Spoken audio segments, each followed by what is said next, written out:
Welcome to the Rustic Garden Homestead. Today I wanted to show you how I quickly put my tomato and pepper beds to rest. If you miss putting them to rest, you can do the same process in the spring.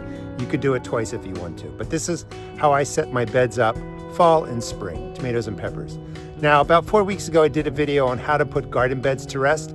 You can just follow that video. It's going to be just as effective. I do things just a little bit differently with the tomato and pepper beds. And then people also have a lot of questions. You know, what do you do for tomato beds and pepper beds? Well, this is exactly what I do. Number one, these beds have been here 6 years. First 2 years, 3 years, I did turn the soil. I don't do that anymore. I just leave the soil as it is. I pile in the new amendments right on top. The tomatoes and peppers, I just cut off at ground level. Leave the roots in the ground. You do not need to turn the soil. There's no need to do that. I put these in as transplants. Come spring or when the temperatures are right, I'll just move whatever mulch is left on there that didn't break down to the side, dig a planting hole, put the plants in. But this basic setup that you can do fall and spring will provide plenty of nutrients to get your plants off to a great start come 2026. It's 45 degrees today. I was away on vacation last week, had a wonderful time, Key West, Florida. During that time, a heavy frost came through and really killed off everything in the garden. You can see there's a lot of tomatoes left on there. I was hoping to pick more of them, have some fried green tomatoes, but just couldn't get to it. So this space now is ready for being put to sleep for the fall. Peppers, I do a basic 8 plants right in this space, and then I do 3 tomato plants per space right over here. I'm just gonna clean up everything, cut the roots off right at ground level, remove some of the weeds. If they're annual weeds, you don't have to worry about it, but tucked right in there, I see mint. I got to get rid of that. And then I'm going to put in my layers of amendments. The amendments are going to be wood ash for calcium and potassium, Epsom salt, which you can use. Sometimes it gets a bad rap, but we're not going to be using it, twice a month. We're going to be using it just to set these beds up fall and spring. It's going to add magnesium and sulfur.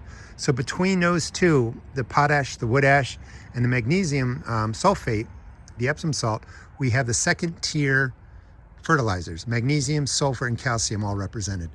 I'm going to put down some compost and some organic matter in a form of just leaves or grass or something like that. And then you could use alfalfa pellets or any kind of organic fertilizer, very similar to the video I did a couple weeks ago. I'll put that in the video description so you can watch that. And again, as I always say, I don't want to focus on you have to do it exactly how I'm going to show you today.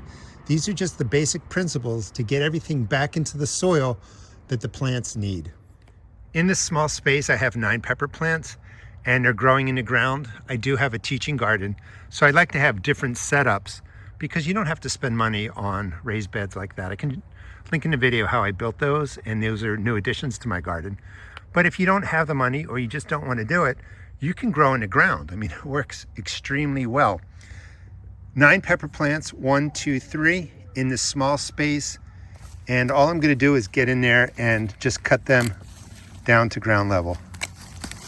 And I'm gonna leave everything right in there.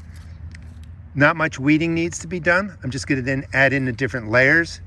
And again, we're just gonna cut everything, leave it in the ground. When we come later spring next year, I'll just dig a small hole, put the transplant in, and the peppers here are going to do extremely well. So clear out the space. Coming over to the tomato plants, and it's sad. I mean, I was hoping that the frost didn't really hit hard while I was gone. I would have been able to tend to these. But you can get right down to right where the stem is. You can see the tomato stem right down here. Let me clear these out of the way. And we're just gonna cut it right there. You don't need to pull anything out. The roots will break down, they'll decay, everything will be fine, and I'm just gonna leave the roots intact right in the earth. Let me clear everything out so you can have a better view, and then we'll get to putting in the layers. Nothing fancy, just get rid of everything you don't want. Here's a lot of what I took out of this space, and I think the really cool thing, there's going to be waste in your garden, and I wish I could have, done something with all these tomatoes. But I was able to grow really healthy plants all the way into the first heavy frost or two of November, which is, one of my goals every year is to keep the harvest going throughout the whole growing season and not let pests or disease take away your plants. And in this case, you can't do anything about the frost that rolls in. The space is cleaned up, gonna remove the tomatoes, and then I do a quick assessment of what kind of weeds are in here. Like the mint has to come out, it'll keep growing under the compost and mulch that I'm gonna put down. Clover has to come out, that will hang around. Other stuff can stay, but just kind of weed out most of it. You can always take care of whatever grows back in the spring. You don't have to over worry about it. Again, just cutting the tomato stems right down at ground level. And then we're gonna add in the amendments. This is where I like to talk about principles. And I'm pretty sensitive to really making it clear that I don't want people to follow exactly as I do. Things don't have to be perfect measures, and you don't need all of these components. And what do I mean by that? So the number one thing that you need for any garden is organic matter, and you need compost. And without that, all this other stuff can maintain a garden okay, but it's not gonna make your garden thrive. So if you're able to make a lot of compost, all you really have to do is put 4 to 6 inches across the top here. That's like 10 to 15 centimeters, and then cover it over with a couple of inches, several centimeters of grass or leaves. That's gonna give the garden organic matter. Compost has all the nutrients your plants need. Nature's been doing that for billions of years, and your garden is good to go. Not everybody can make a lot of compost, but maybe you really have heavy feeding plants, don't have enough compost, like to add in some more materials. You can add in your organic granular fertilizer. You can get, any basic organic granular. It doesn't matter what the NP and K is or are. You can use alfalfa pellets. Check the video description. I have more about alfalfa in there. I just did a video on that. And please subscribe. Every year, starting in January, I start with starting indoors and then show you how I take the plants outside, plant a garden, take care of pests, the whole kind of 9 yards. And I've been doing this for 12, 13 years, maybe longer. Anyway, these things are extra.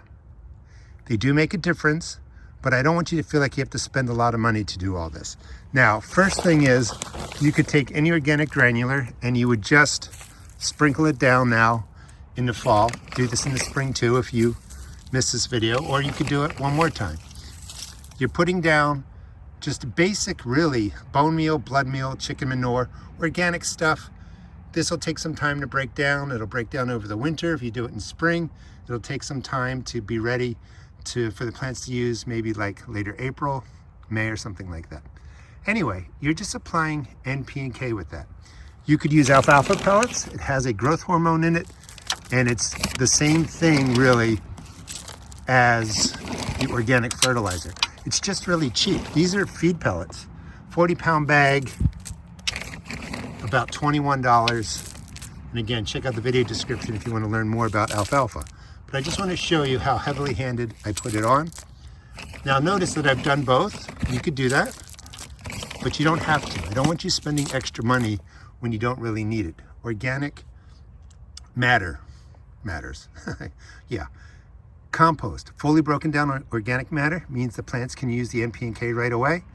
Organic mulch, leaves, hay, straw, grass that's not fully broken down is just an organic mulch, and it's going to sit there, keep moisture on everything. Worms will kind of dig through the soil. They will eat the organic matter.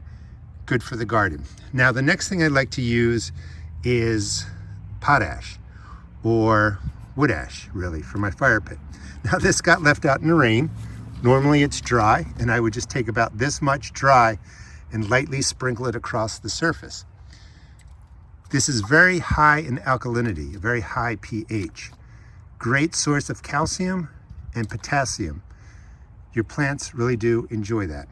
Tomatoes like the calcium just to help with blossom end rot, although that's more really about watering issues. But by putting in the potash, the wood ash, you really have added now calcium, potassium, other micronutrients. Everything else that we just put in covers NP and K and other things. So in this case, because it's too wet, you don't want to throw this in clumps. You want it to be a nice dry powder, lightly sprinkle it across the surface.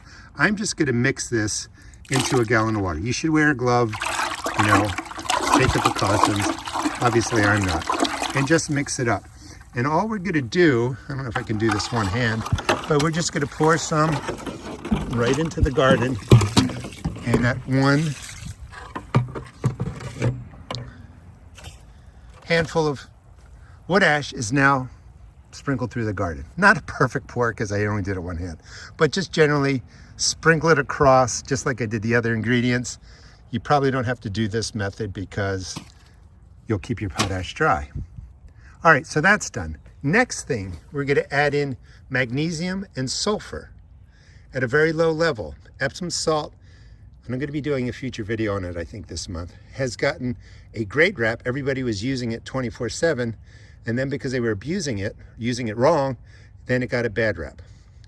Epsom salt is magnesium sulfate. You can just go buy Epsom salt at your grocery store, pharmacy, whatever. Don't buy it at the nursery. You're gonna be paying 2 or 3 times as much.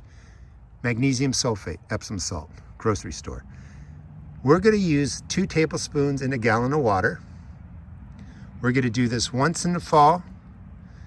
You could do it again in the spring, but we're not gonna use this more than 2 or 3 times a year because the ground doesn't need to hold all that magnesium and sulfur. You know, the plants use it, the plants take it. If we keep putting it in every month, once or twice a month, we're just building it up in too high of a concentration that can cause an issue. So just use the Epsom salt 2 times a year, maybe 3 times a year, depending on what you're growing. 2 tablespoons into a gallon of water. I'm gonna do the whole space, and just that quick, I am just pouring it on like that. We're not over concentrating magnesium and sulfur into the soil.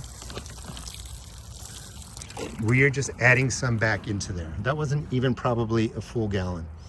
You know, in a space this size, that's about 2 feet, 2.5 feet by 6 feet, maybe a gallon. This is nicely prepped with additional amendments that you don't have to use. It will make a difference. More nitrogen, phosphorus, and potassium, more elements your plants need really does help them grow.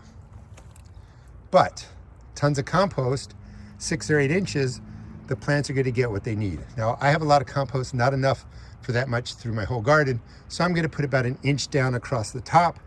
Combination of all these things, you know, I mean, you can look, of course the plants are dead, but they were massive about a week ago and still producing. This is the process that I typically use for my tomato plants. Do the same thing for the pepper plants, and you know, it's not going to be any different, but it's going to go right in here just the same exact way. Then some compost and then some mulch. This is one of my compost areas. About 10 days ago, cut the grass, bagged up the leaves. It all went into here. This is not compost yet. It's just getting started. This is going to be my top mulch. Here's some old leaves in perfect form, broken down, beautiful leaf grow, and I'm going to fill up a couple buckets with that, and that's going to be my compost. Again, I want to stress the importance of understanding that if you're able to make tons of compost, and I have a lot going here, you can just put down that 6, 8 inches, 15 inches, 20 inches of compost, and your garden's going to be great. You just do that every year. But again, we can't all make that. So using the alfalfa, using the wood ash, using the Epsom salt, it's just a way to add nutrients to your soil, and you don't absolutely have to do that. These are just options. I like doing all 4. It works pretty well for me. In this case, a lot of my compost is breaking down. It goes other places. So I'm only going to be putting down about 1 inch or 2 into my tomato beds because the method I'm showing you today works really well for them. So that's what I do every year. Tomato bed is set up, and I did set up the pepper area just like I did over there. Now we're going to put down the compost. And, you know, my case, I'm going to be just putting down maybe 1 inch, 2.5 centimeters, maybe a little bit more. Depends on really how cold it is outside. But in here, I'm just going to take the leaf compost and spread it out over the growing area. And I think that's perfect. I'm not going to put any more in there. Again, in this space, I end up putting in 1, 2, 3, 4, 5, 6, 7, 8, 9 peppers, all grown in this little space. And they're always really, really productive. In fact, was able to find one pepper that didn't freeze, so I'm going to be eating that later. Next step is to put down maybe, I don't know, 2-4 inches of the leaves and the grass. Anything out of your compost pens that aren't fully broken down can be the top layer of organic mulch, and then you just let the beds go to sleep. Now, a very good question I always get is, what if I don't have any compost? If you don't have it, that's okay. You can really use the products we used earlier, and that's when they're more important. You're going to want to put down any organic granular fertilizer. You could use alfalfa, a combination of both. The Epsom salt's really easy to get. I would recommend using that. If you do burn wood outside, you could do the potash and just gently sprinkle it across. And in that case, you would put everything down like I did on the tomato bed, and then you would just put down the organic mulch. Cut grass, leaves, straw, hay, whatever. If you don't have it on your property, you know, maybe you can bag some at a friend's or a parent's house or family member's house. But you want to put down a good 4 inches to 8 inches, 10 to 20 centimeters down on that bed. So we're going to skip the compost over there. If you have plenty of compost, as I was saying, you could put down a whole lot of compost and be done with it. I would recommend putting down some organic mulch on top. Keeps the moisture in. The worms and organisms will love to break this down, and that's just going to add to your soil. So in this case, let's pretend we had plenty of organic compost, or, well, all compost is organic, plenty of compost, and then we're just going to put the leaves across the top. And that's really all you have to do to put your tomato and pepper beds to rest. It's going to rain tonight. If it wasn't going to rain, I would just soak this in really well now. That helps keep the leaves in place, gives plenty of moisture to everything for the microbes and soil life to do their thing. And then being late fall, winter, you just let it go. You don't do anything else. In this case, we don't have the compost, so we're just going to put down the mulch, and we're just going to put it down, you know, in a bigger pile than we already did maybe. And worms and soil life are going to love that. I'm going to need a little bit more, but you get the idea of how to just put it to bed like that. Use any combination of everything that I showed you today to set up your beds, your tomato and pepper beds for the fall. Thanks so much for watching. Please check out my seed shop at therustedgarden.com. I sell tomato and pepper seeds, $1.75 a pack.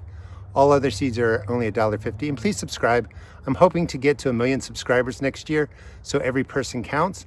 This is just the quick and easy way to set up your tomato and pepper beds for the fall. And again, you could, if you miss the fall, you could do this in the spring. You could even do this twice if you want to. A lot of the organic mulch that is here isn't going to fully break down by next spring or later spring when you're planting. All you would really do is just move everything to the side, create the planting hole, put the pepper, tomato in, and then move the mulch back around it. If you wanted to add more amendments, whatever mulch is on top, again, you would just move it out of the way, put down your amendments, put the mulch back in place, add additional mulch if you need to, and this growing area is going to be perfect. Nothing fancy. This will feed the tomato plants, the pepper plants for 2026. And again, thanks so much for watching.